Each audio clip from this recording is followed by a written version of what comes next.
Usually people, when they hear about Sadhguru, they think of him as a vegetarian who promotes vegetarianism. But for you, during your 21-week teacher training program, you started to experience significant health problems. I started to notice these things, but there's a real aspect of denial. I'm telling myself I'm doing the right thing. This is what I'm supposed to do.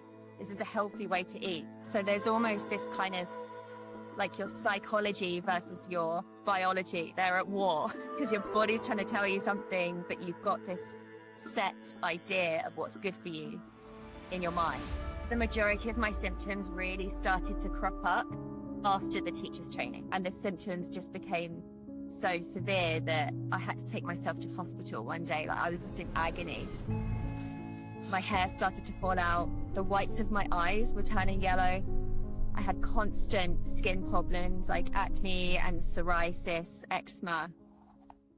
Wanting to follow Sadhguru's guidance on things, it's a thing that then adds another element of emotionality to the process that you're going through, because you do end up feeling, well, I did, there's a sense of guilt and shame and failure, and why will it work for others and it won't work for me? On its own can be challenging to contend with. I think especially being a hatha yoga teacher, you're like, what? You're supposed to be, you're a hatha yoga teacher and you eat meat? And it's like, oh God, and it kind of hurts your heart a bit, you know, when people react that way. There might be people who are thinking, what about the ethics, you know? Because when we are on the path of spirituality, there's this thought of not being violent, right? Yeah, that was a challenging aspect. I'm not here to say you need to come and eat meat because it worked for me. I'm not saying that. Yes. I'm saying it worked for me. I know that there are lots of people out there who are suffering the same way that I did. So if you are suffering, this might be an option. I'm not trying to tell anyone what to do. What would you say are maybe the top 5 things that you would look at first? Wow, okay. So, top 5 things. I mean, number 1 is obviously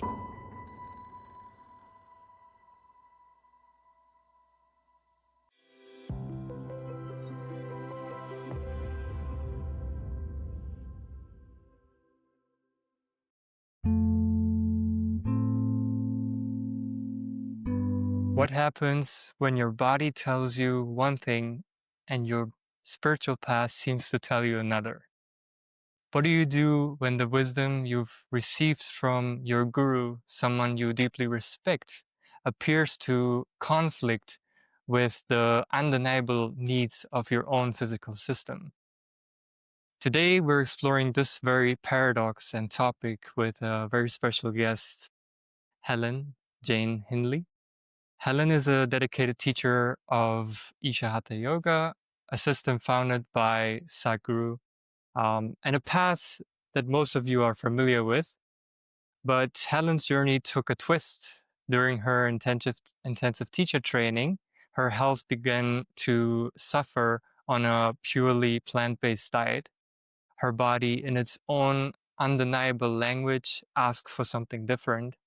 And this eventually led her to a choice to incorporate foods that are not necessarily recommended or focused on by Sadhguru and the ashram.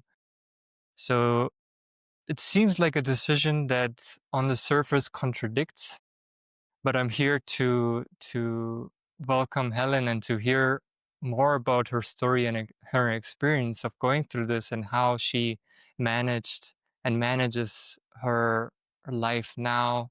So thank you, Helen, so much for joining. yeah, it's a pleasure to be here. Yeah, great.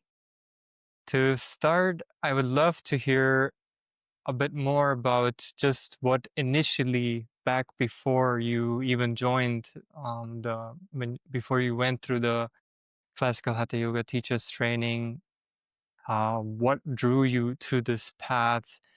Maybe where were you at that point in time? Um, that would, I think, be a great point to start for our audience to hear more about you. Sure. Well, My husband and I, we found Isha and Sadhguru back in 2014. At the time, this always makes me laugh because at the time I had zero interest in spirituality.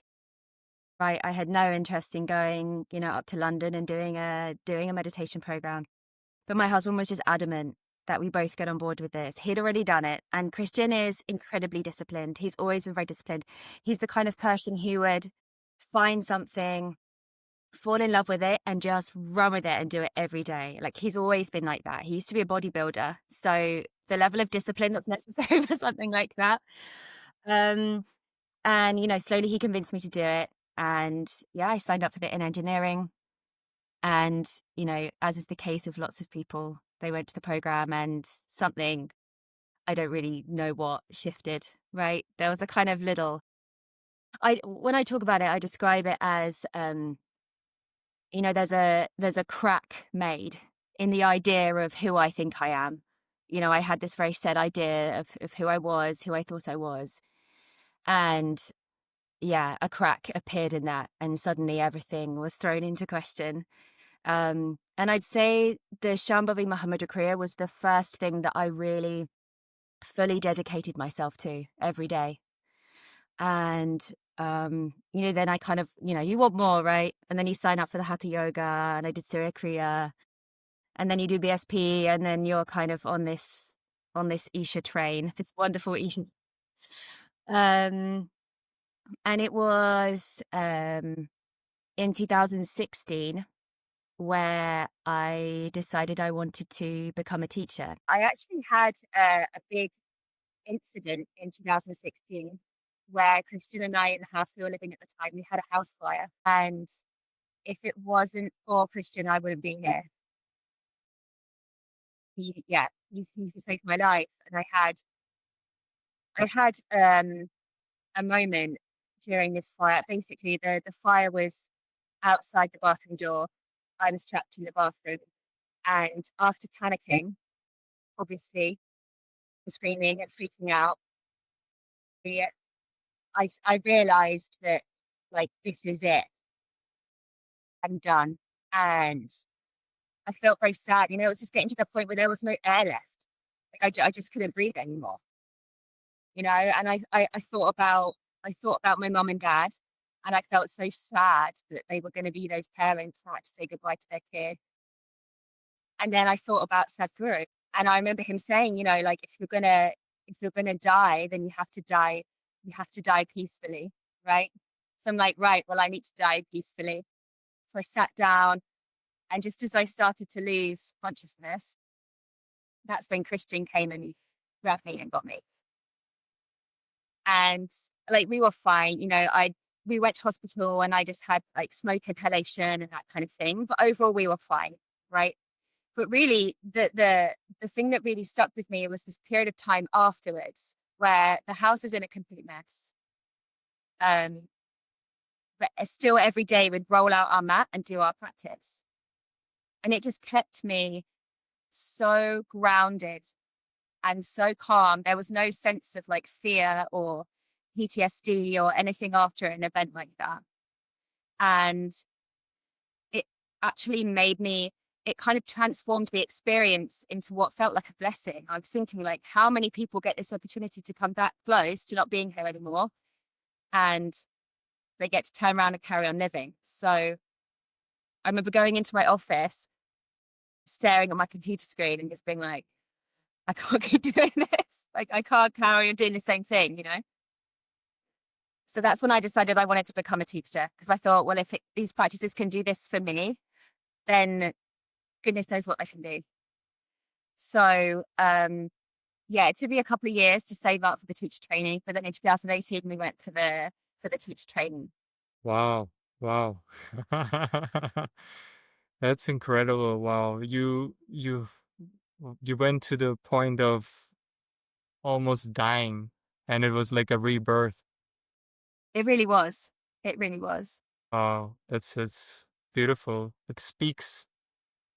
When you were at that point, did you feel trust?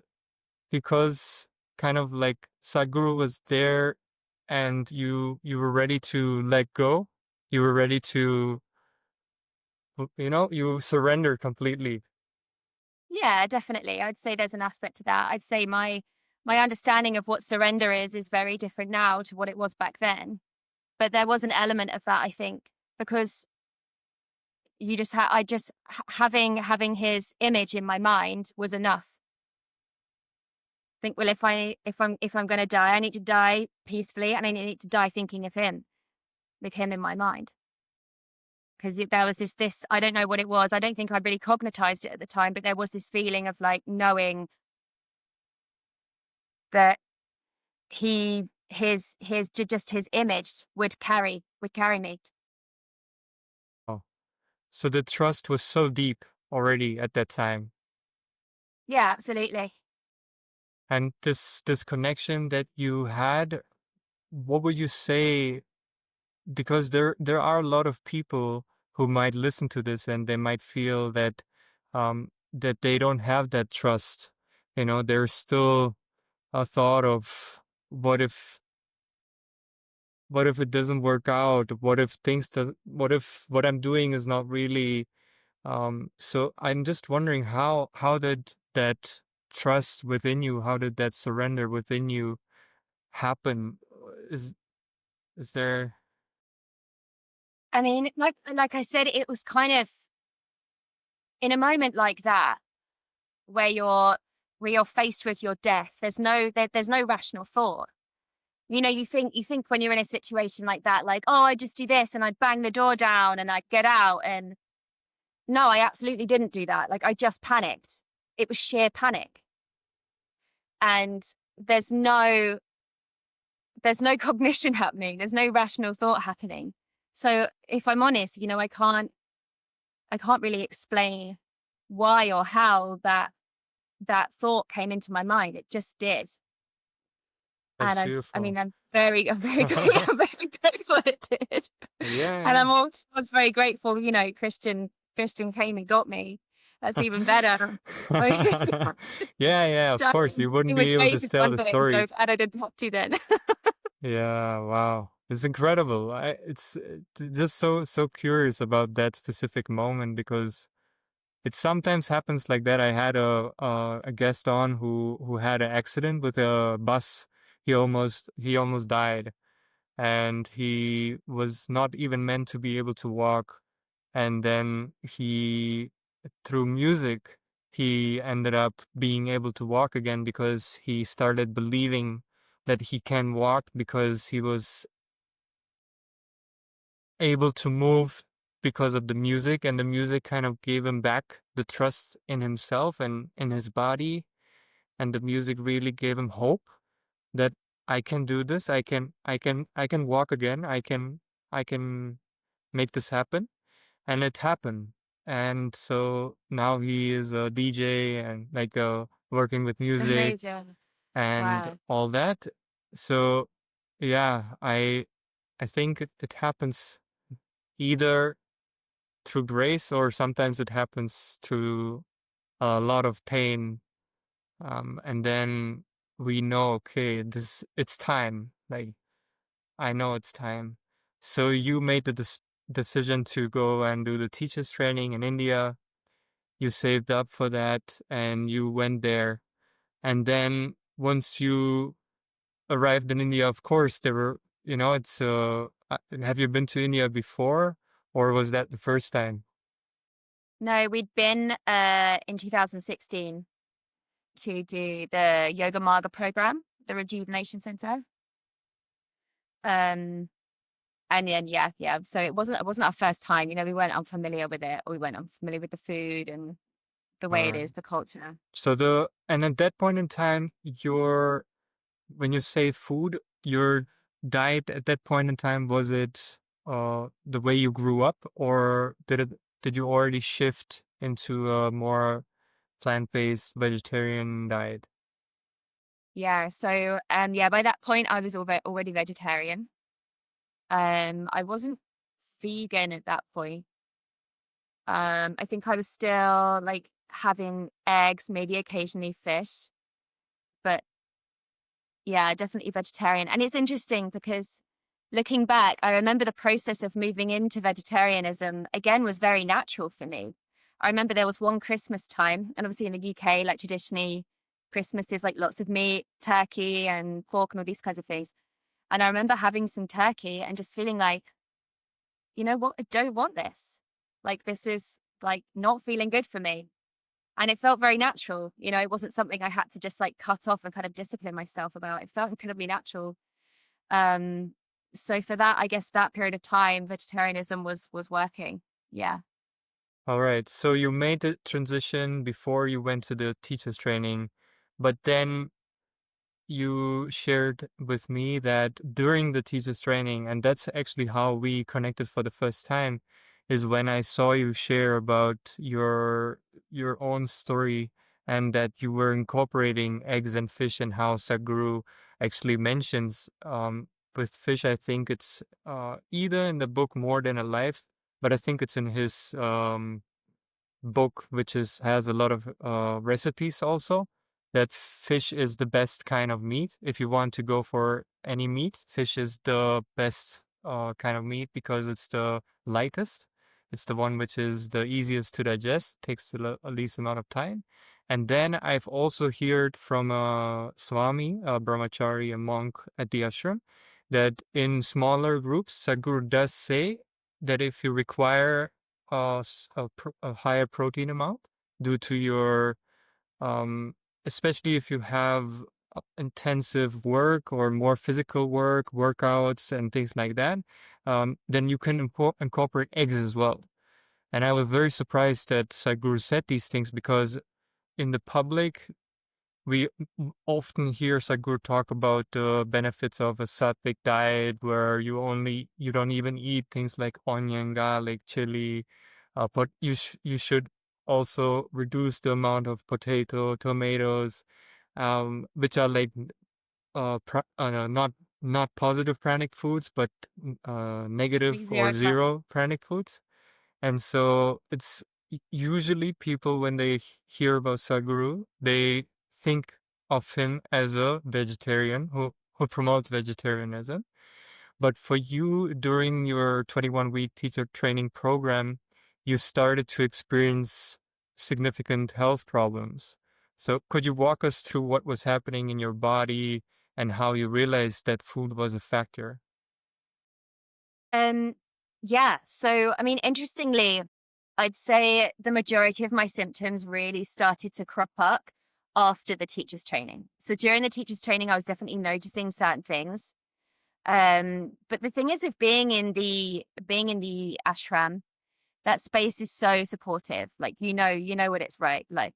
And the space is so supportive. We're doing, well, like 8 hours of sadhana every day, also incredibly supportive. We're in the Adi Yogi Alayam.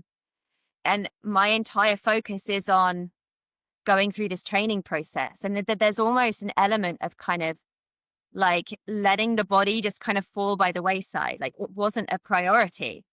Um, so yes, I lost a lot of weight. That's not uncommon for people who go on this training program, just because the amount of activity you're doing. Um, my it was the muscle mass obviously started to deplete because I wasn't having the correct amount of protein that I needed for my body. And it was just like a lot of gut pain, pretty standard stuff.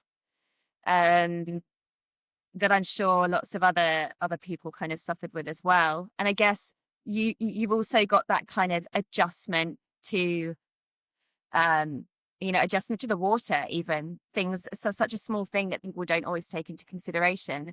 We're used to drinking like spring water here, and obviously the water in the ashram has to be highly processed and cleaned. It's highly chlorinated just to make it safe to consume. But I think we underestimate even something as simple as the water quality, the impact that that has on your gut bacteria. Like that chlorine is just stripping your gut out. So you're kind of being attacked from multiple angles, really, because if you think about it, the water, if it's highly chlorinated, it's stripping out your gut bacteria.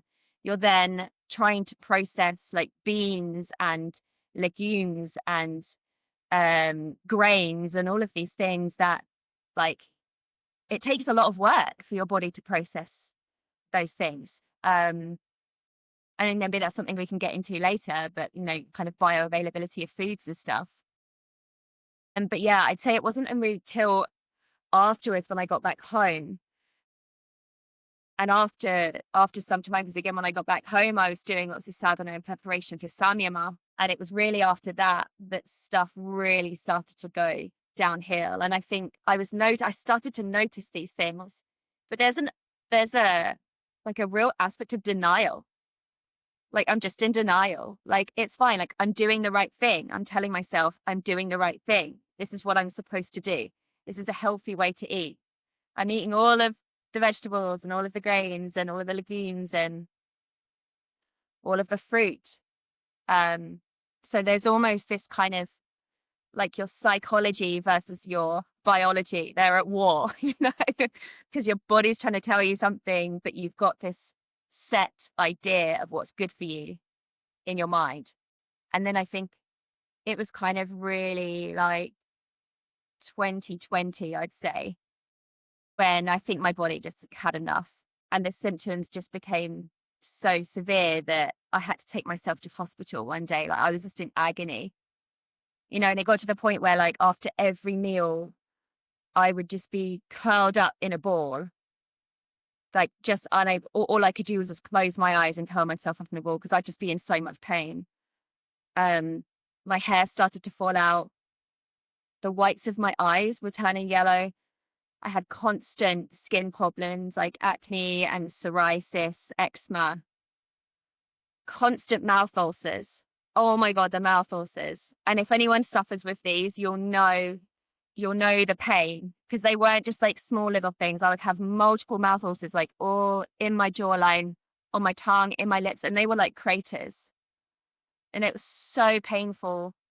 I had psoriasis on my head, like, oh, and I just, you know, it was all of the physical stuff as well as the, you know, the emotional stuff. Like, I was miserable. I was absolutely miserable, and I couldn't shift it. I didn't want to get out of bed. I had constant brain fog. Like, I couldn't focus myself on anything. I felt like I couldn't eat anything without getting a reaction. Yeah, absolutely miserable. And the kind of the medical system here, I felt, just kind of ignored me. You know, I went to the doctors a number of times trying to say, like, I think these things are connected. Like, I think these symptoms are connected. And they'd be like, no, you know, they'd give me a skin cream for my psoriasis, or they'd give me this or that. And they were like, oh, have you tried? I remember I went to the doctor this one time, my GP, and I was saying about this horrific gut pain that I was experiencing after anything I ate. And he was like, oh, have you tried Gaviscon? Or have you tried Rennies, like a digestive aid? I don't know if you have these in where you live, but yeah. And I was so aghast that I was this woman, like, standing in front of him in agony, and he's telling me to try Rennies. Like, I couldn't believe it. So, yeah, that's when I kind of slowly realized, like, this system isn't going to help me. You know, I'm going to have to go out on my own. Yeah, that's crazy. You had so many of these symptoms. It's not like one symptom, you know, you had a list of them. Yeah, it was And you were relentless. young, and you know, you had even the yoga, you know, that was supporting your body, and you were physically in a good shape. It's strange that suddenly this is happening. What would you say was the was it what was the reason that it was like suddenly all coming out to the surface? Be, do you remember, or how? Because it's strange that before the training you were already eating vegetarian. During the training you were eating vegetarian, but it was only building up, building up, building up, and then after the training you came home, and it kind of all came at once. See, I think it wasn't that it all came at once. I think a lot of these things were just slowly accumulating. And the thing that I think it was more like that they became so severe that I just couldn't ignore them anymore. You know, like I said, I Right. was in denial for such a long time. So yeah, lots of these things were kind of creeping up. even from when I really look at it, I look at photos of myself, even from before the training, and I've got like spots all over my face. Like, I had worse skin as an adult than I did as a teenager. So there were signs I think I just wasn't looking at then. And the thing is with something like with gut health is that it is an accumulative impact. It's inflammation after inflammation after inflammation, and your gut never ever gets the chance to recover, ever. So imagine, like, if you had a cut on your skin, on your hand, and you just kept picking the scab off, is never going to heal. And that's what people I don't always think appreciate, is that that's what is going on in your gut. When you're constantly feeding it things that create inflammation, it's creating like abrasions in your gut. And if you never give it the chance to heal, which I wasn't, the only way it can kind of let you know that something's wrong is by giving you these symptoms. And I think this is one of the most valuable things I've learned now is, when you have a symptom, they're signals, aren't they? They're actually blessings. Symptoms are blessings because they're telling you, no, you're doing something fundamentally wrong. Like, you're damaging your body and you need to listen to that. So yeah, I don't think it was like a suddenly overnight. It was accumulation and me ignoring, basically being in complete denial. Yeah, these things don't happen overnight. This is like a long time coming. Yeah, and I understand, and I also understand the psychology behind it, because I also used to have since I'm a baby, basically, my parents tried to give me milk from cows. They took me to cows that were owned by families. They freshly while I was there present, they took the milk from the cow, they gave it to me raw, they heated it up, they tried to give it to me heated, they did the same with goat milk, and it didn't matter how the milk came, my body reacted with diarrhea and pain in my stomach. And so my parents figured out that dairy is not for me. But despite of that, because it was so normal to have, I was still having cakes with dairy. I was still having dairy as a yogurt. I was still having dairy with dessert, whatever. So despite of my parents knowing that my body was not reacting good to it because it was socially so normal and accepted to have it, I kind of was forced to have it. And I also ended up having acne and pimples on the back of my on the shoulders and the back. And I even when I dropped dairy, and then I hear Sadhguru talk about ghee, and I thought, wow, ghee is such a miracle the way he speaks about it. And I incorporated ghee back into my diet. I used it as like a hair oil, and then I also use it in my diet because he says it's very good for cleansing the gut and all that. And my left ear started to get blocked, congested, and I didn't know from why, because I was doing 5 to 6 hours of sadhana every day, which incorporated Shakti Chalana Kriya, which is a deep cleanse of the senses and the whole system. And despite of that, I was experiencing this, and I had no idea. I would never have guessed that it was because of the ghee. But when I consulted an Ayurvedic doctor, he told me am I eating any ghee? And I said, yeah, ghee doesn't have any lactose. So what's the issue? He said, it doesn't matter if it has lactose or not. The source is the same. So you cannot just because somebody says that this is not in there, but your body is reacting to it, so stop having it. And the moment I stopped having ghee, and instead of that, I started to do steaming with cardamom, my whole mucus just evaporated. And so that was my experience with listening, like wanting to listen to Sadhguru so badly, and then actually going into having issues because I would hear my own heartbeat in my ear, and it would be so difficult to focus because I would hear my heartbeat very loud And, you know, and yeah, so I had to kind of drop the idea of following exactly what Sadhguru says at that point. So I can only imagine for you also having kind of to reshape your whole life and to figure out by yourself because none of the doctors were helping you. So now how do you actually heal yourself when nobody is able to really guide you? Hmm. Hmm. Yeah, absolutely. And I think that's another thing, mentioning wanting to follow Sadhguru's guidance on things. It's a thing that then adds another element of emotionality to the process that you're going through, because you do end up feeling, well, I did. I ended up feeling there's a sense of guilt and shame and failure, and why will it work for others and it won't work for me? And um, that on its own can be challenging to contend with. I'm definitely past that now.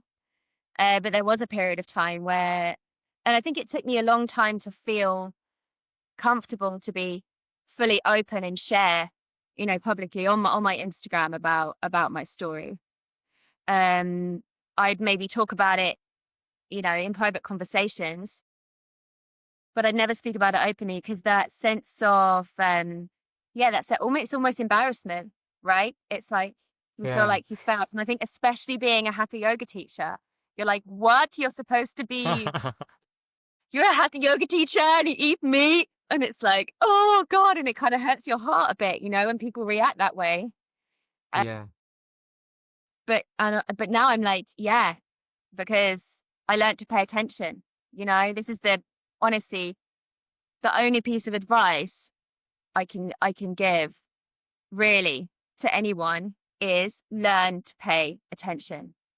That comes to the movement you do, the food you eat, the lifestyle you have, anything. Learn to pay attention. That's Yeah, it. and that's what Sadhguru says as well. It's like one of his Absolutely. core instructions is to listen to your body. And he always says, experiment with how you feel. What food leaves you feeling energetic and alive, and what food leaves you dull and heavy, right? Because if you are on a vegetarian diet, even on a vegan diet, what I experience is it depends on what you eat. Again, it doesn't matter if it has a label that says vegetarian or vegan, it can still be something that is highly processed or even something that is not necessarily highly processed in the sense of a packaged food, but highly processed in the sense of the source of it, where it comes from. Like a glass Absolutely. of milk could come from 100,000 cows, or it could come from one cow. So that's also process. So I Definitely. think that that this listening to your own body is very, very important. And you say that this is kind of what has become your primary guide today. Yeah, definitely. Definitely. Because even now, you have to make certain tweaks and changes. And, like you said, you're eating something, sitting back, let it see how, letting it, your experience of that food guide, whether you're going to consume it again, and I think you bring up a really good, important point about the source of food. Like, I think it's very easy to say like, oh, it's, what am I trying to say? There's no blanket rule at a kind of veg versus non-veg, because like you say, the source is so important. Something that we definitely know is like the quality of the soil impacts the quality of the nutrients in the vegetables that we consume. And if the soil quality is poor and it's sprayed with glyphosate and fungicides and pesticides and herbicides and all of these different things, suddenly that food that is deemed vegan or veg or vegetarian or whatever is poison for our bodies, which is, it's sad, it shouldn't be that way, but that is the reality. And it means that there are other things now impacting our immune system, impacting our bodies that are actually completely out of our control. These things are immunosuppressants. These things are creating disease in our bodies. So someone could be like, oh, okay, well, I'm going to follow a vegetarian diet because that's the best thing for me, or a vegan diet. But actually what they're doing is they're consuming all these grains and legumes and vegetables that are heavily sprayed, heavily modified. Mm, You don't know how they're farmed. They're shipped over from different countries, especially in a country like the UK. Like you can't grow all of these things here. So you have to get them from abroad. They're maybe covered in molds and all sorts of different things. Again, another immunosuppressant, another thing that's creating disease in our body. So with all the best intentions, you're trying to do the right thing, and things out of your control are now mm. negatively impacting you. Yeah, sorry, I don't know where that came from, but I think, I Yeah, think it's I about, can relate. You know, I was thinking about simplicity. people think, okay, then I will just buy organic. But the thing is, if the organic land is next to a land that is heavily sprayed, Yeah, they still get to have the label, but the contaminants still can cross over, or the rain itself could be contaminated. absolutely. So with labels also, it's becoming more and more difficult actually. And I think Sadhguru said this, that it should be labeling the quality of the soil. It should not be labeling anything else, because the soil is the most important thing. So Yeah, yeah, that's definitely. And then the other thing to consider, is things like, a very common source of protein for vegetarians and vegans is soy, right? And this, for me, like opens up a whole other conversation. Soy, it's grown in a monocrop, which is completely unnatural. It's heavily sprayed. It's genetically modified. Soy in and of itself is a endocrine disruptor, particularly for men. It has what's called, I think they're called phytoestrogens. yeah. So overconsumption of soy, like not only are you consuming all of the, pesticides and the genetically modified aspects of that plant, but the plant itself is creating huge hormonal imbalances in the body. And it's something like that I think, unless you're looking into these things very deeply, you're not necessarily going to realize the damage that those things can do over a long period of time. Yeah, I agree with you, and that's what I meant with the labels also. That just because something says vegan or vegetarian, it doesn't mean that it's actually g- good for us. In the sense, it's becoming more and more important to listen to our bodies, and that's what you did.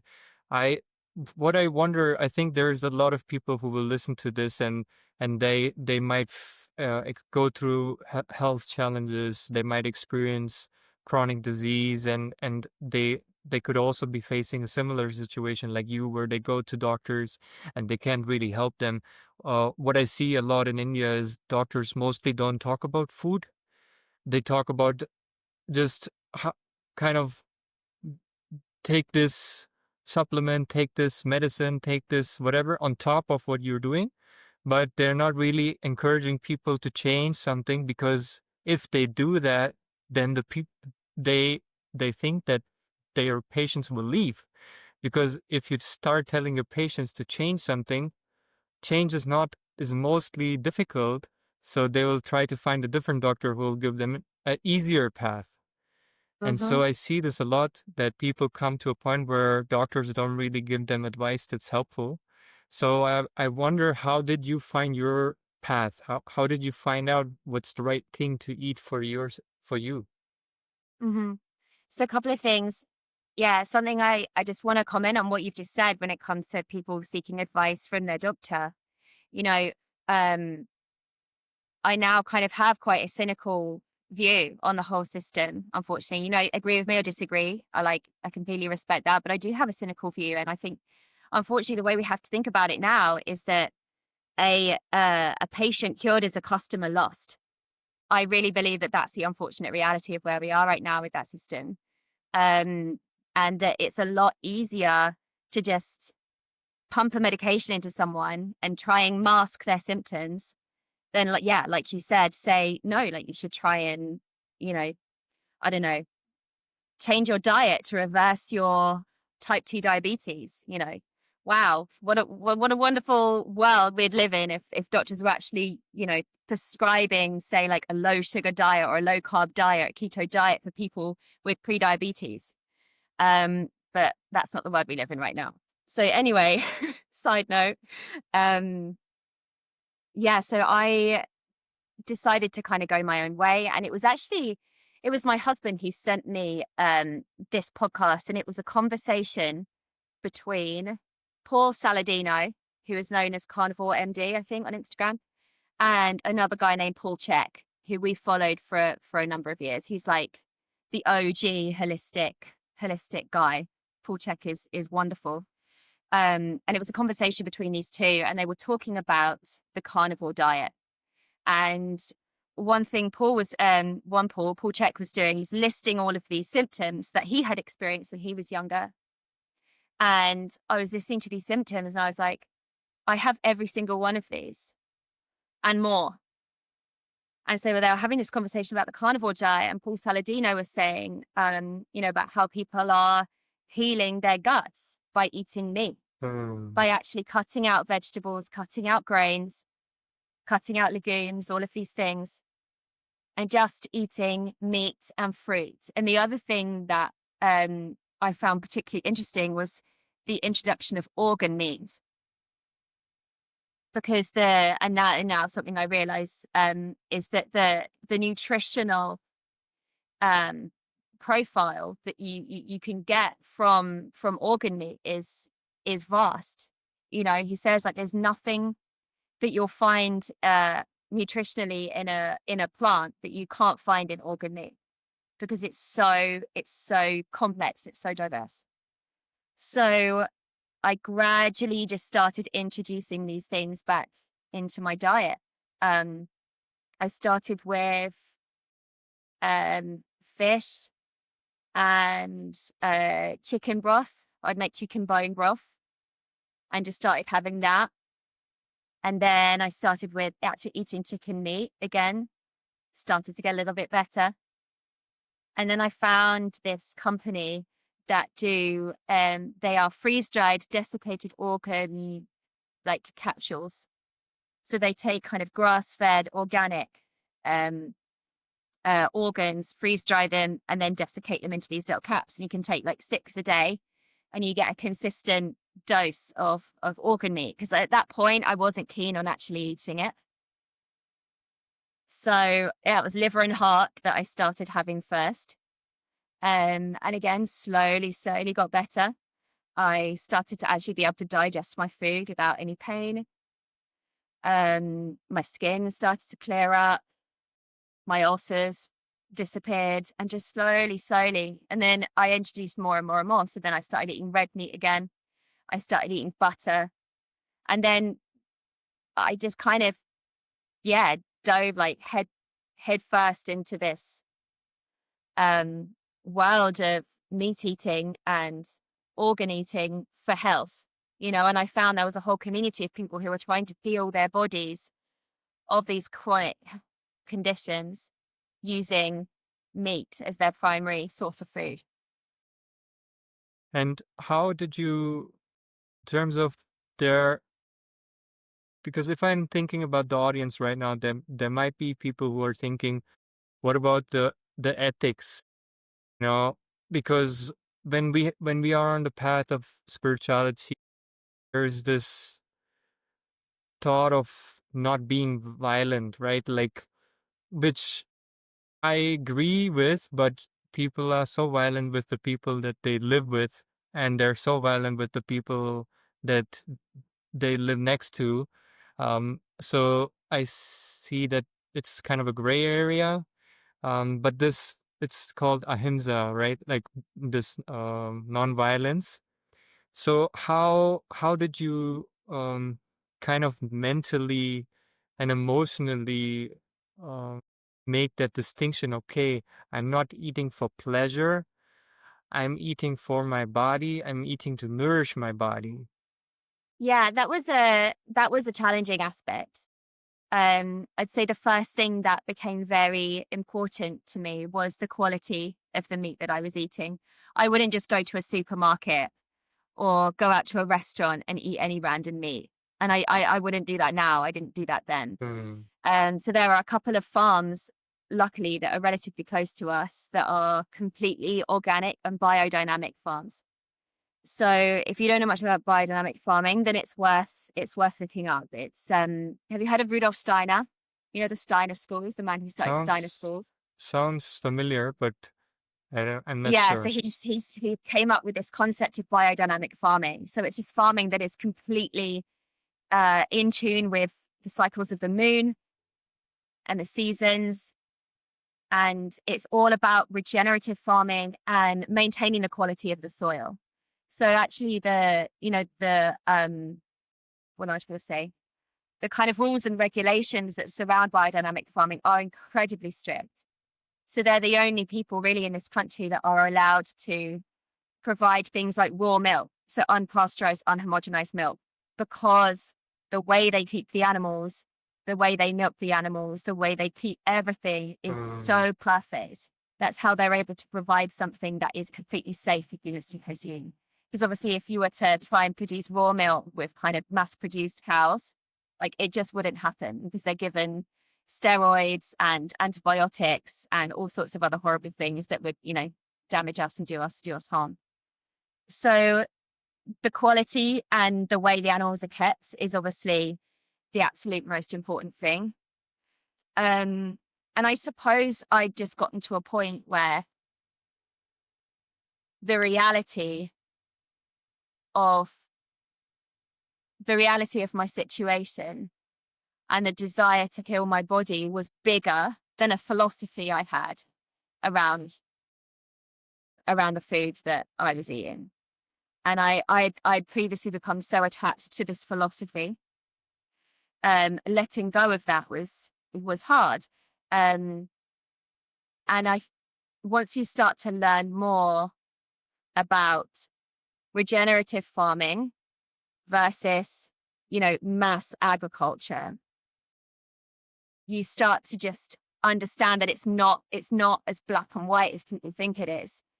Yes, animals being cooped up in tiny cages and fed grains and never seeing the light of day is horrific. Of course, it's horrific.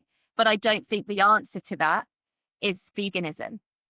I think the answer to that is regenerative agriculture. There's a guy named Joel Salatin. He founded Qualiface Farms. He's a US farmer and he is well worth looking into. He does regenerative farming incredibly. And it just shows, it's not about not keeping animals and not eating animals, or it's about how you treat them, how you treat the farmland, how you treat the soil, and all of these things are interconnected.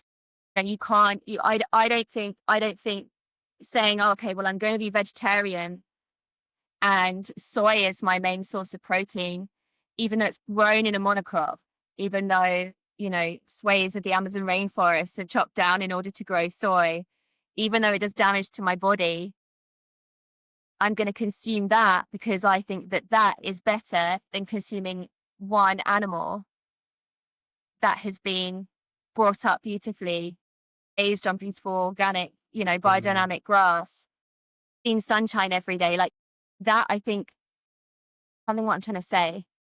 I just think the damage long term that something like soy does is way bigger than, respecting and loving and then sacredly actually consuming one animal.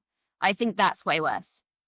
Does that make sense, what I'm trying to Yeah, say? yeah, it makes sense. I'm just thinking in terms of, let's say somebody is listening to this and they're saying, okay, but I don't eat any soy. So this point doesn't relate to me. So I'm thinking, okay, let's say that person relies on legumes, or you mentioned that legumes are pretty heavy. Like in terms of, you were speaking about the gut and how grains also have a certain influence. So maybe what would help for the audience is to also understand a little bit better why meat in that sense is actually easy on the gut, and why grains and legumes might be more heavy, or Yeah, if you know more. Yeah, no, that's a really interesting point. And something that actually comes up in conversation a lot because people will, one of the main points of discussion is often protein sources, right? People are like, well, I can eat chickpeas and I get my protein from my Right. chickpeas because chickpeas have such and such amount of protein in. Yeah, chickpeas, Now, broccoli, peas. I think these are like the spinach. sure. And the thing is, and this is what I'll always say to people, is if what you're doing is working for you, don't change a thing. I'm not here to say you need to come and eat meat because it worked for me. I'm not saying that. I'm Yes. saying it worked for me. I know that there are lots of people out there who are suffering the same way that I did. So if you are suffering, this might be an option. I'm not trying to tell anyone what Yeah. to do. So if you're eating your legumes and your broccoli and your spinach and you feel like you're getting enough protein and you feel healthy and vibrant, don't change a thing. Okay. Pay So, but when it attention. comes, but pay attention. Because of the hair These things loss, change. and I noticed there are certain things which are very subtle, and we tend to ignore it. Yes, it's so easy to ignore. It's so easy to ignore. And there are people, when I've been to I've been to India and I've been to the ashram, and obviously I teach classes and Yeah. I see how people are, I see how people's bodies are. And sometimes I'm like, you're not eating in a way that is enabling you to thrive. You can see it. Yeah. But when it comes to so what we were talking about before was the bioavailability of nutrients and protein in food. Now, someone could say, oh, chickpeas have such and such amount of protein. Now, the difference here comes in whether your body has the ability to process and absorb that protein. So when it comes to something like beans, legumes, etc., the amount of work your gut has to do to break down that chickpea to then try and access the nutrients and the protein out of that. Your gut has to work, I'm not saying your gut, I'm saying my gut. My gut has to work considerably harder to get to that food. And that makes it not very bioavailable. Whereas something like the protein in meat or fish or eggs, it's incredibly bioavailable. So that means it's very easy for your body to have access to that protein and have access to the amino acids, which is what we need. So when it comes to eating meat, it has like a full spectrum of amino acids. You can't say the same thing for plant-based sources of protein. So that's why you need to eat chickpeas and brown rice and a variety of different things with different sources of protein to get that full spectrum of amino acids. That's so So true. that's in a nutshell. Yeah, Yeah, that's it's what it very is. true. I agree, and there are a lot of people that I see also who are yoga practitioners, and they have a very basic diet. They don't have a lot of variety in their food, and they are a lot of the time struggling with brain fog, with being able to focus, with just or fatigue. Especially these are very common. Plus skin issues, plus mucus, plus many other things. But I see this a lot, and one of the things which I found interesting is when I talk to Ayurvedic doctors and even the Siddha tradition, which are very intertwined with yoga. They are not strictly vegetarian. They often prescribe animal products like eggs or meat as medicine, particularly for grounding vata constitution. And it's like looking at food as a medicine and looking at food in terms of your genetics, your ancestry, plus your gut health. So these are all intertwined, and it's so easy to judge and say, "Oh, you are doing this. You're not. You're bringing suffering to these animals, and all of that." But at the same time, if the food that you're consuming is causing suffering to you, then I'm also wondering, is that really the way? Is that really how we're supposed to live? And if the other way works better, then shouldn't we allow everyone to make their own choices? I think so. Yeah, and you bring up a really good point. It's like if I am sick and bedridden and my hair's falling out and I've got really bad skin and I can't function in society or doing my work, then how can I sit in front of a class and teach? Um, How can I offer someone, oh, this path to well-being when I'm sat there looking horrific and feeling horrific? You know, I am a liar at that point because I wasn't well. So how can I promote well-being as a teacher? You know, and now I've gone the other way. Um, and I started to pay attention to what I was eating and how that impacted my body. It's meant I've been able to do so much more in the world. And is that not really important? yeah, how do you experience the energetic effects of these foods on your practice or overall on your body? If you can share, you already said your energy levels went up. You were able to perform more action. Mm-hmm, definitely. I mean, one of the concerns I had was that my receptivity and sensitivity in terms of my practice would be negatively impacted. So far, that isn't in my experience, which I'm very, very grateful for. It's just the energy level and the feeling of strength and resilience and like mental clarity and sharpness. Yeah, I think back to how I was back then. I can't imagine it. I really can't imagine, and having existed like it for so long. Whereas now, you know, I feel powerful and capable, and I know if I need to run, I can run. If I need to hike, I can hike. If I need to lift something really heavy or carry something on my back or, you know, pick up kids or anything, like I'm so capable of doing all of these actually relatively normal things that I couldn't do back then because I wasn't strong enough. I wasn't capable enough. And I didn't have the you know, the mental balance and the mental clarity and actually the mental resilience also to be able to handle those kinds of challenging situations. And you know, I know you mentioned ancestry a second ago, and I think that's something that would be really interesting to talk about because I believe that your ancestry and your, you know, your geographical location plays such a huge role in the kinds of foods that you're kind of geared up to thrive on.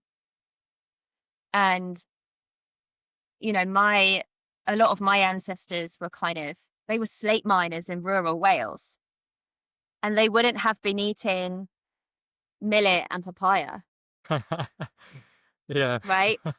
Millet and papaya are great. I love papaya. I can't eat it, but I love it. They're wonderful foods. If you can thrive on them, they're amazing foods.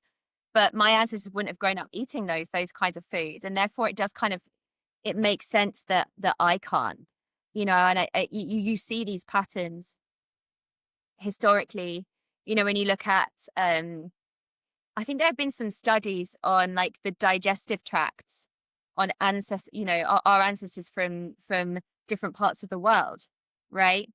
And the someone in like a very, very cold region, you know, like Nordic country or something like that, their digestive tract is incredibly short versus someone who, you know, grew up in like southern India where access to grains and fruits and all of these things, you know, Wow. that would have been their main food source, you know. And I can't remember who it was. It was a couple of years ago. I was listening to an interview and this Indian doctor was saying, you know, lots of people in the West say, oh, you should cut out wheat, for example. It's a thing that people commonly cut out here Mm. because it is, you know, it often causes a lot of reactions in people. And he's saying if you ask like a North Indian to cut out wheat, it would probably do them damage because for however many hundreds or thousands of years, you know, generations of the family have grown and processed and consumed wheat. So it makes no sense for them to cut it out. You give that wheat to me and it messes me up big time. And I think that alone just goes to show that, you know, there isn't a one size fits all thing when it comes to food. Yeah. Yeah, that's very true. I can relate to that. And it it is true that we are all unique and individual. And one thing which you were touching on, the ancestry, it's if you look, even if you look back at the great sages, the great yogis in India, like Rama, like Shiva or Krishna, they all were shown with arrows, and they were also hunters. And so what were they hunting at that? Like, I just throw this out there, not to say people to try to be like them and to become hunters and to eat meat, but it became a question to me that, okay, these people in their environment where they were living, they were mostly on the go. There were times when there was war, and they couldn't just rely on maybe cooking a meal every day. So the easiest thing was to hunt, to get meat and put it on a fire, right? They didn't had utensils and things like that. So if you look at the history also, I think this idea of, again, what is right and what is wrong, it's exactly what you said. There is no black and white.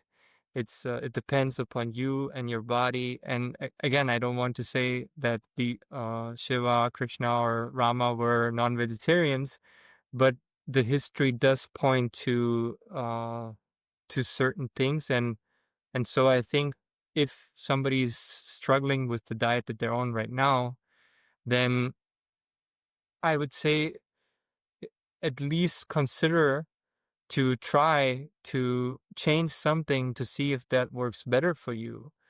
Like, one thing that I found, which was very, very interesting to me, was with fish. Because fish is something that Sadhguru also says is very light on the body.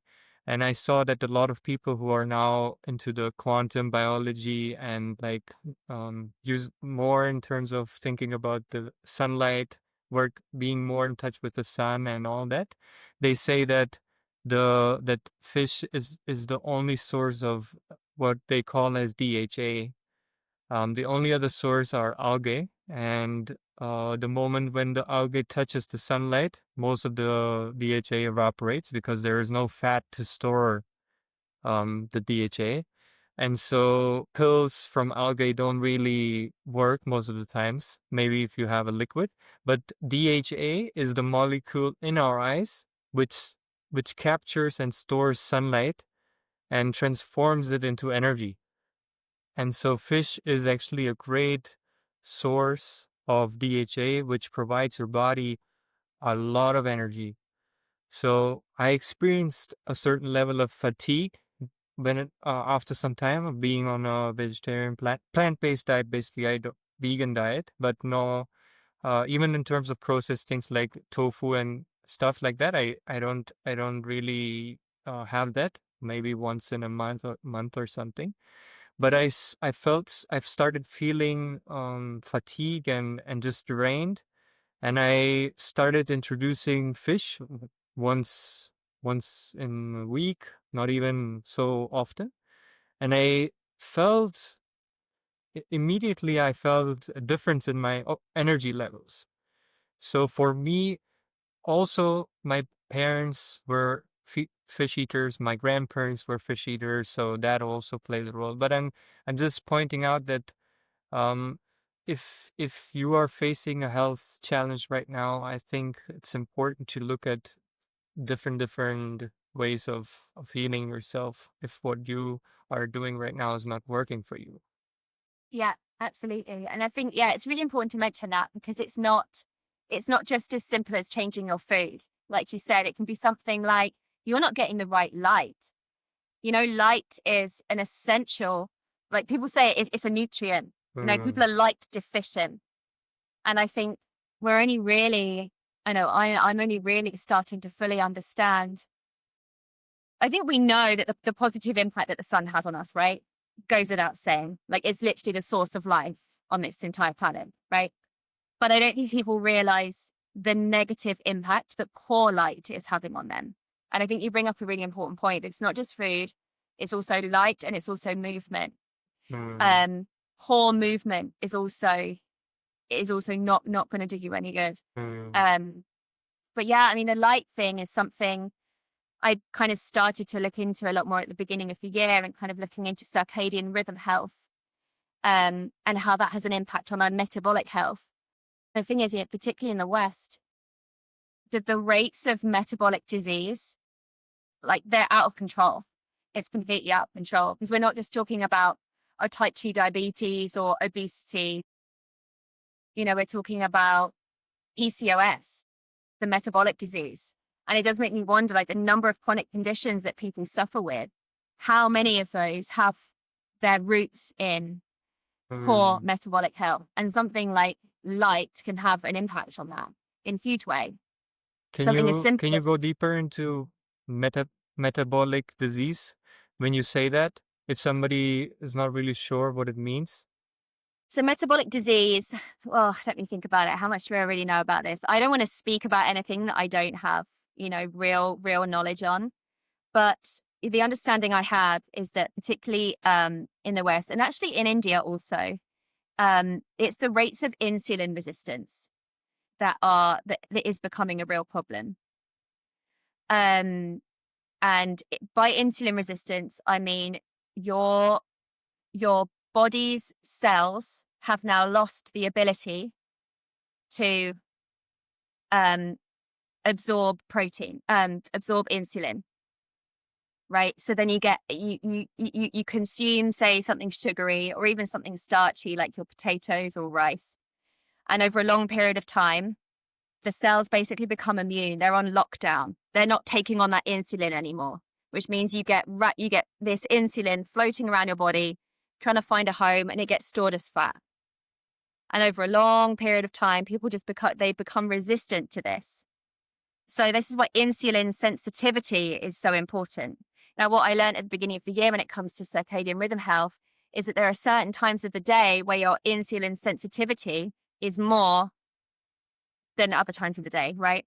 So that's why they'd say, like, eating your meals outside, something as simple as that, right? Because you're having connection with the sun, eating your meal outside is going to improve your insulin sensitivity.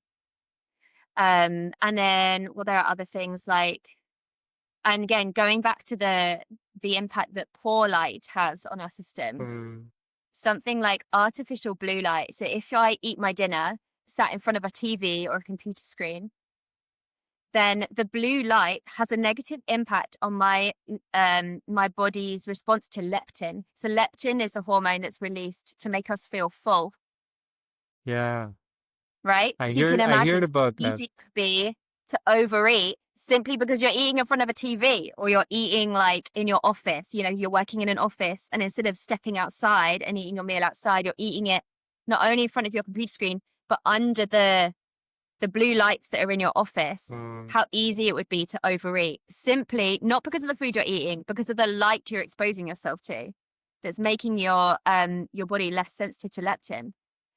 So, it could be something as easy as, like, making sure you get light first thing in the morning. We're talking before the sun kind of crosses that 30-degree Mm. angle in the sky, that first light, making sure you're getting your eyes in that very first light can then create, how, because you talk a lot about sunscreen. And I know in lots of makeup products, they talk about, or like moisturizers, they say how this has an SPF in it. And it protects your skin from those, like, kind of longer UV rays that happen later on in the day. Now, what exposing yourself to early morning sunlight can do is it creates a natural SPF in your Mm. body. So by exposing yourself to early morning light, you're then creating that SPF that's going to protect you from those longer UV rays that happen later in the day. You don't need a product on your skin. Like, your body has the intelligence to know what to do. We just have to allow it to basically do the right thing. And also I know lots of people talk about wearing blue blockers. I am a nerd that wears blue blocker glasses in the evening.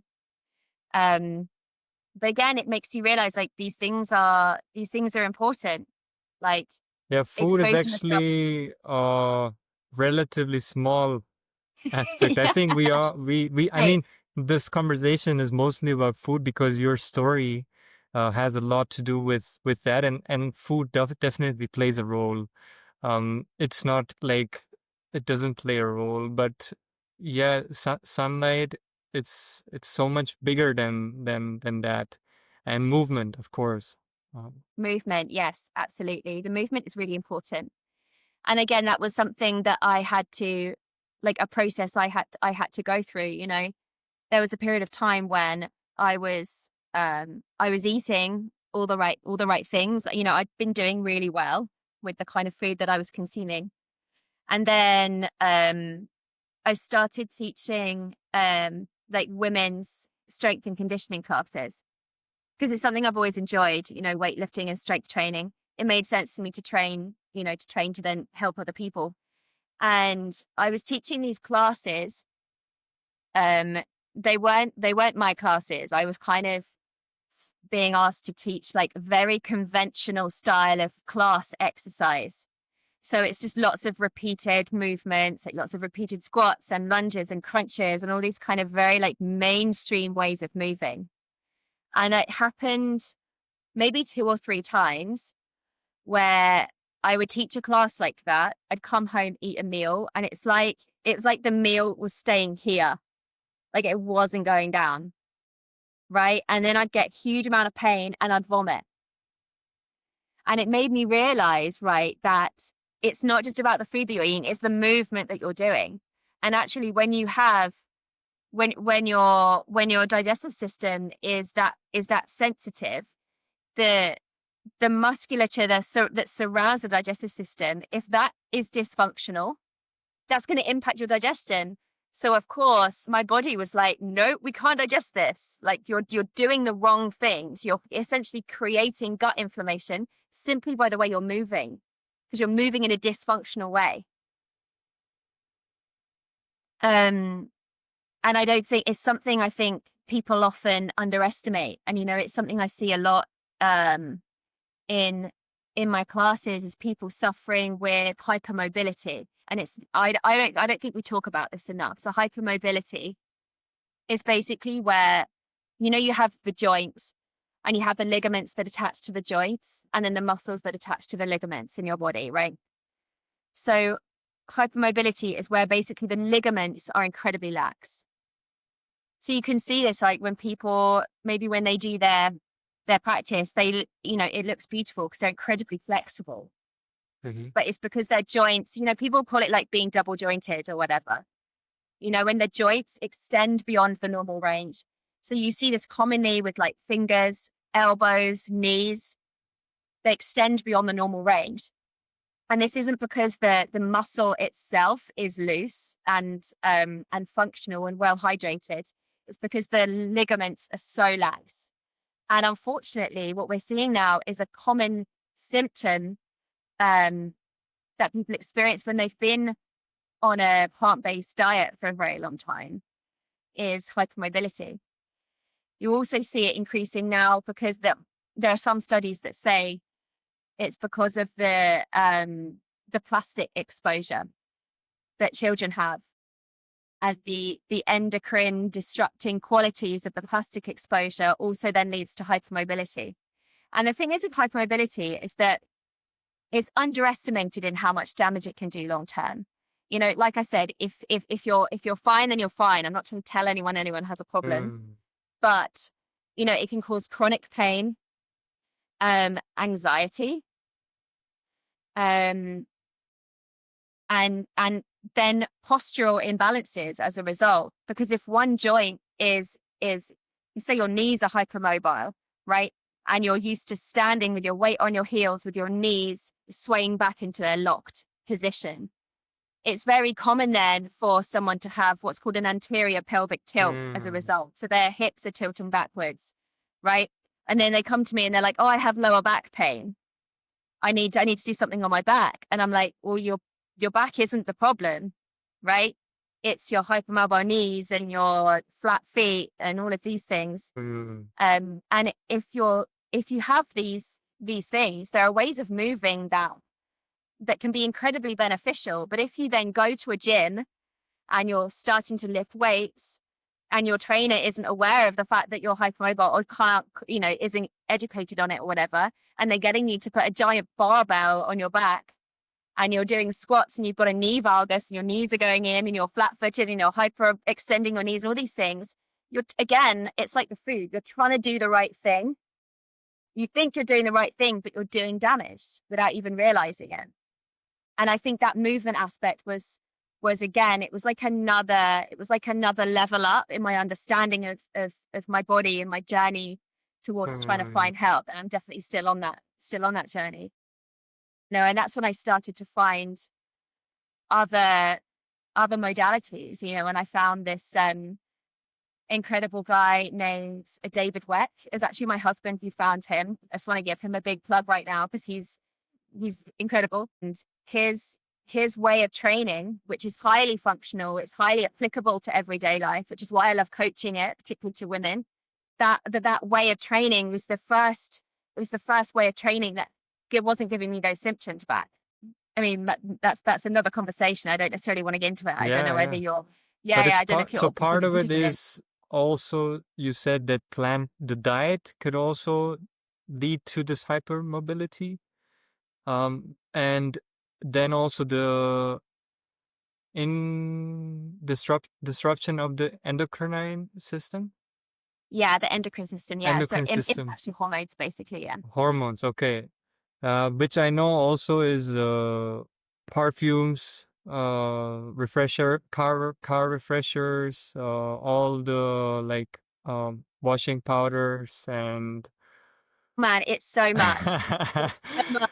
So all of that can lead to this fabrics, hypermobility. Wow, fabrics. that's a new term for me. I have heard of a lot, but I have not heard about hypermobility. And I always looked up to people who are able to bend very far, and I thought that's a great thing. Yeah, and it is. I'm not saying it's not. Don't get me wrong. I'm not saying it's not. And again, if you can go through your life and you're not in any pain and you're not creating, there aren't any issues in your body, carry on doing the same thing. I noticed this a lot, even within myself. I did every time when I did Surya Kriya, I had this particular pain in my back. And so I knew that there was something wrong with the posture, not with the practice. And it doesn't matter, even if I got the correction, even if I did the practice right, there was something in my posture which was continuing the pain. And so I understand that there are more layers and that Hatha Yoga cannot fix everything.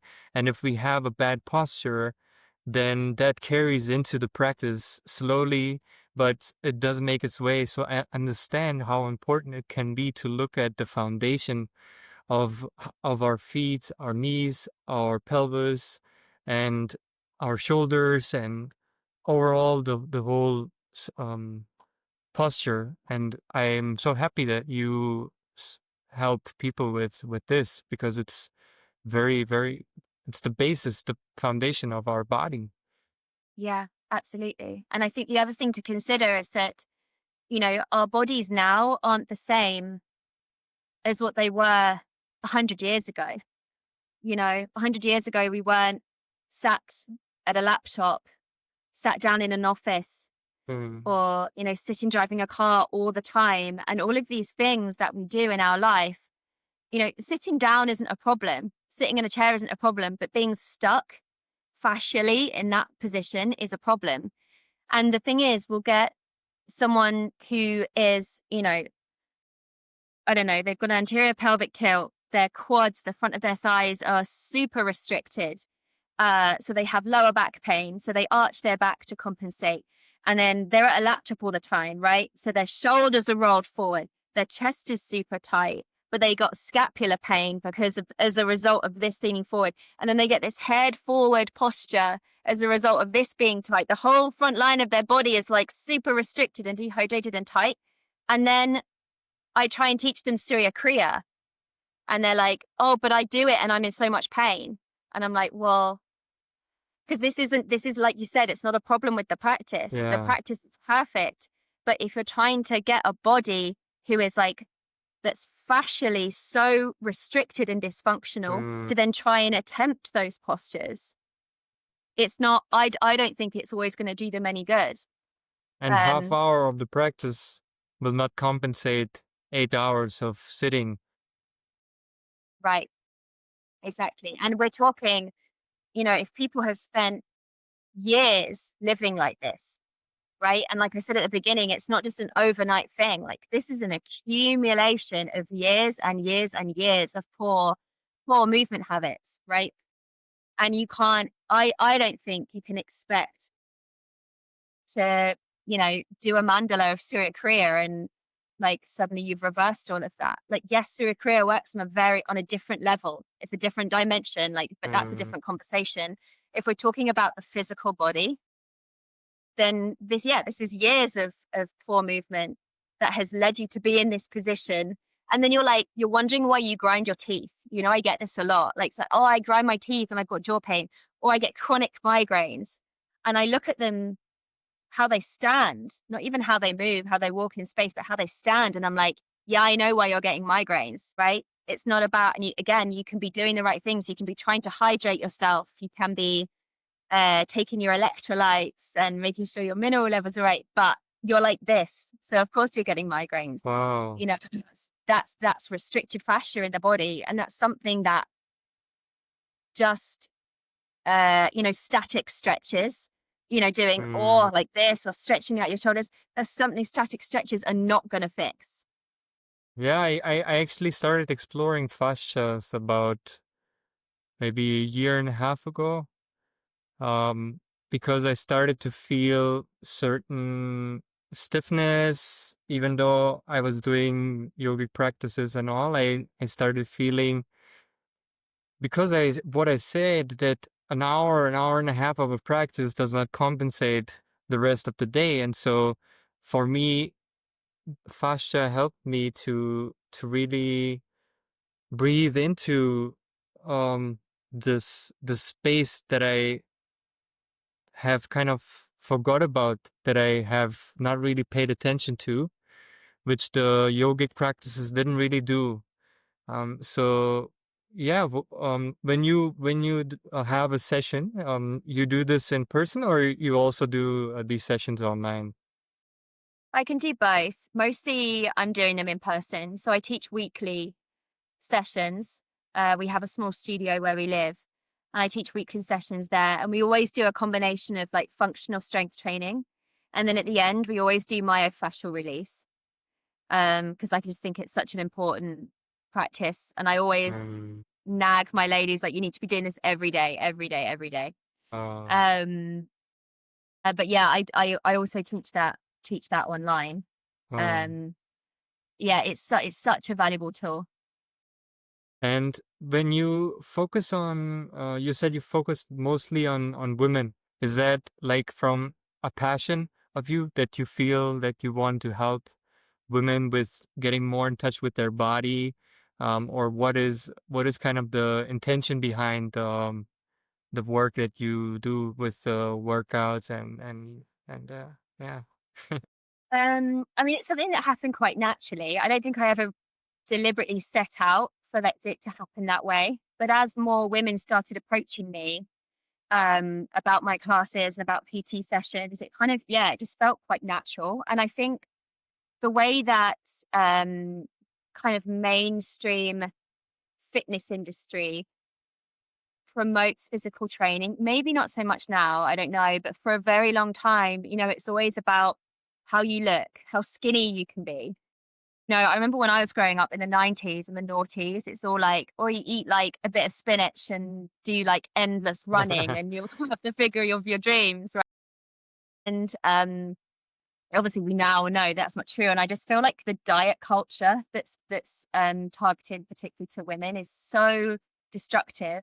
And so what I really want to do is kind of create a community of women who are interested in training, not just for aesthetics, but to be I believe your training and your strength training should be geared towards enabling you to experience life to its absolute fullest capacity.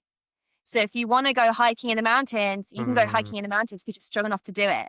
Or if you're around your house and you have multiple children and you need to pick one up and you still need to do the laundry and you're picking shit up around the house, you can still do that because you're strong enough and you're physically capable enough to do these dynamic movements.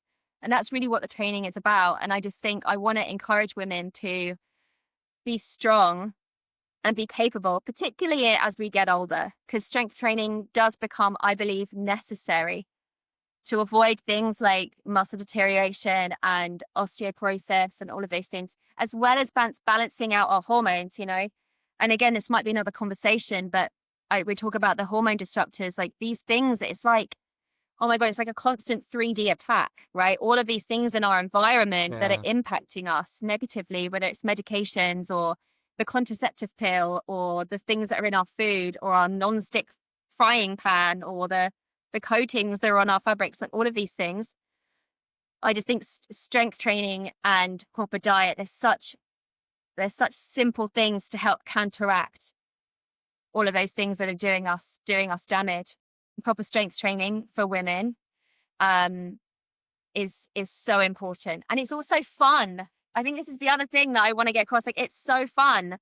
And what I'm trying to do, and I think I'm getting there, is actually creating an environment that women can come, they can share about their day, they can cry, they can be angry and like smack the punch bag and like have an amazing time and leave with a huge sigh of relief and then go home and like live their life better.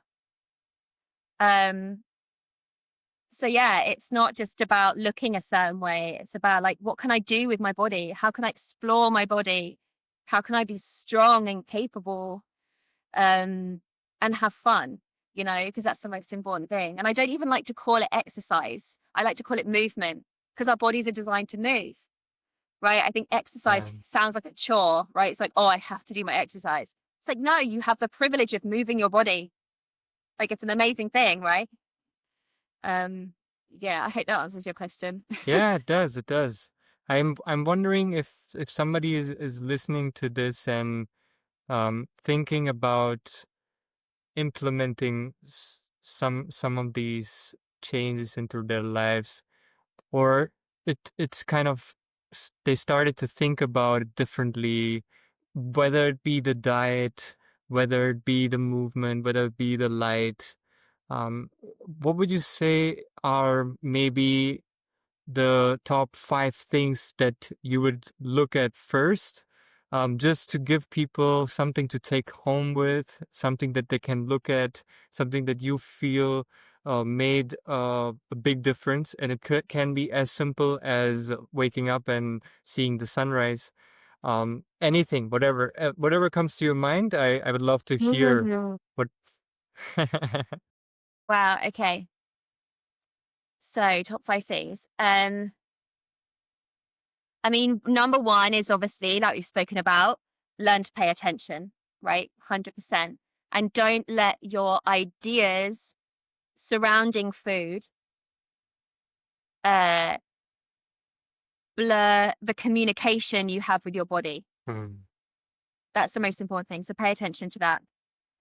I guess number 2 would be, if you are thinking about introducing meat into your diet, either, you know, again, or for the first time, I would highly recommend having organ meat.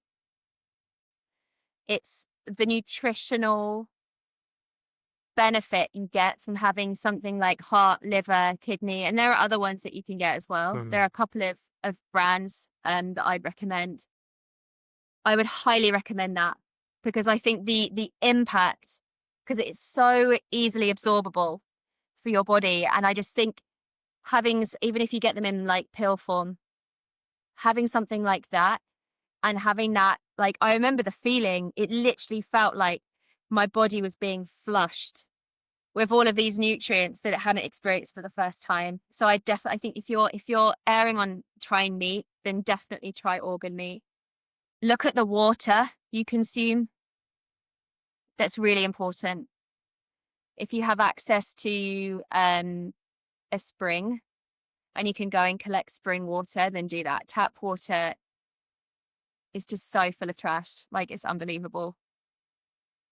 Yeah, it's full of fluoride and chlorine and other chemicals and all of the pharmaceuticals that get flushed down the toilet. So look at the water you consume, definitely. Maybe well water or underground water.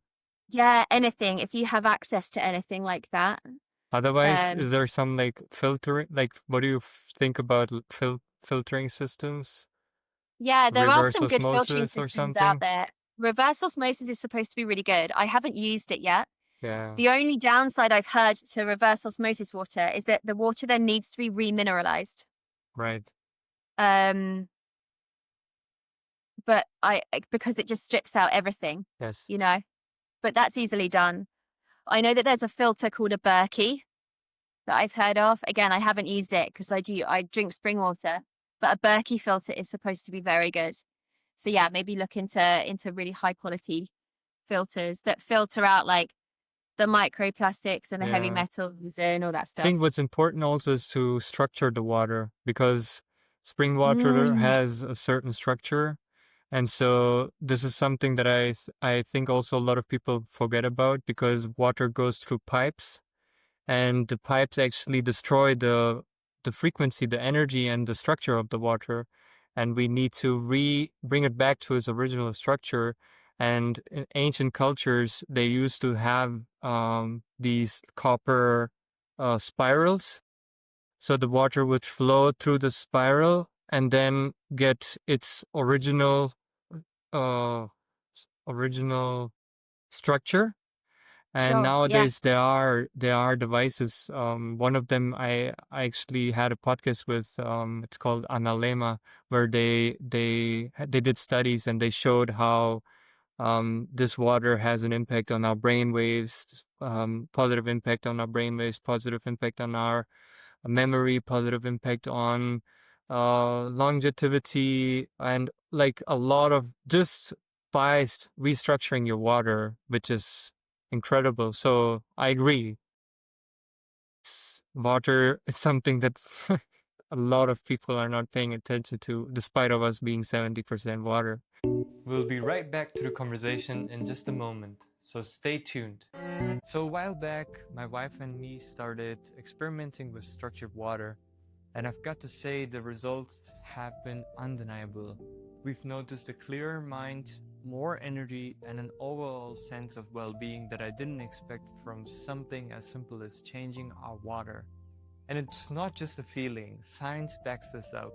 Just to give you one example of one study that they've made is the impact on brain function.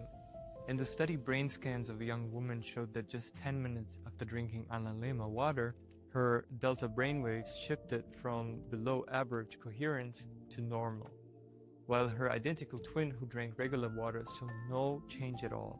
That's the power of structured water at work. I only recommend what I've personally tested and found to work. If you want to try it yourself, check out the link in the description. Plus, use code SAVESOIL for 10% off as a thank you for supporting the channel. Now, back to the conversation. Yeah, right.